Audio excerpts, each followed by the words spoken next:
A Wine of Wizardry by George Sterling begins with the following quotation by Ambrose Bierce. When mountains were stained as with wine by the dawning of time, and as wine were the seas.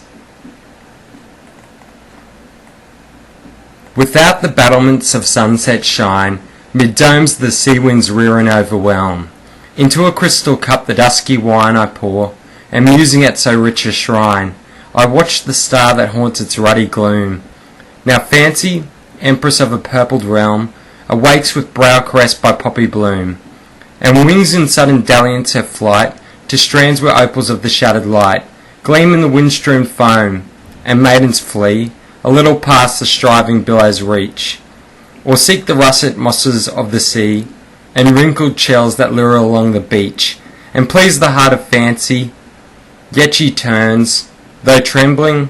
to a grotto rosy-sparred, where wattled monsters redly gape that guard a cowled magician peering on the damned. Thro vials wherein a splendid poison burns, sifting satanic ghouls athwart his brow, so fancy will not gaze with him. And now she wanders to an iceberg o'er-flamed, with rayed aural gardens of the north, wherein hath winter hidden ardent gems, and treasuries of frozen anadems, alight with timid sapphires of the snow. But she will dream of warmer gems, and so, erelong her eyes in fastnesses look forth, o'er blue profounds mysterious whence glow the colours of Tartarus on the moonless air, as Titans plan to storm Olympus' throne, mid pulse of dungeon forges down the stunned, undominated firmament and glare of cyclopean furnaces unsunned. Then hastens she in refuge to a lone immortal garden of the eastern hours, where dawn upon a pansy's breast hath laid a single tear, and whence the wind hath flown and left the silence. Far and shadowy towers droop blazoned banners, and the woodland shade,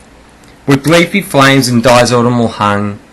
makes beautiful the twilight of the year. For this the fays will dance, for elfin cheer, within a dell where some mad girl hath flung a bracelet that the painted lizards fear, red pies of muffled light. Yet fancy spurns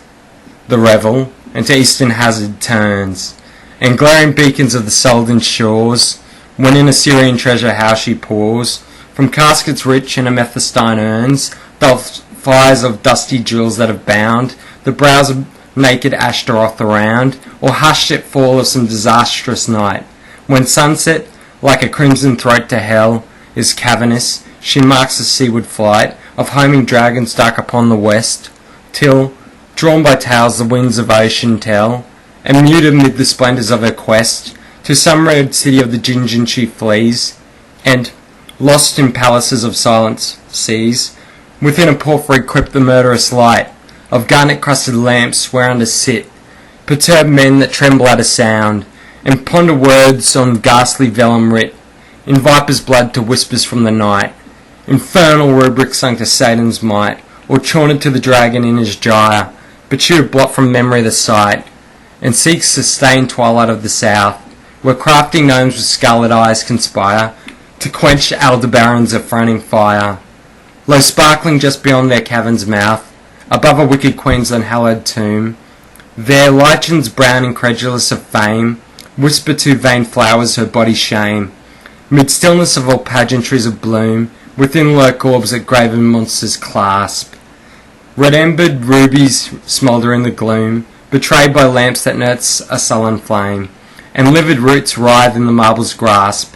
as moaning airs invoke the conquered rust of lordly helms made equal in the dust, without where baleful cypresses make rich the bleeding sun's phantasmagoric ghouls, are fungus tapers of the twilight witch, seen by the bat above unfathomed pools, and tiger lilies known to silent ghouls, whose king hath thieved the sombre carcanet, and necklaces with fevered opals set, but fancy, well affrighted at his gaze, flies to a violet headland of the west, about whose base the sun-lashed billows blaze, ending in precious foam their fatal quest, as far below the deep-hued ocean moulds, with waters toil and polished pebbles fret, the tiny twilight in the jacinth set, the wintry orb the moonstone crystal holds, snapped coral twigs and winey agates wet, translucencies of jasper in the folds, of banded onyx and vermilion breast, of cinnabar near on orange sands, with prows of bronze the sea-stained galleys rest.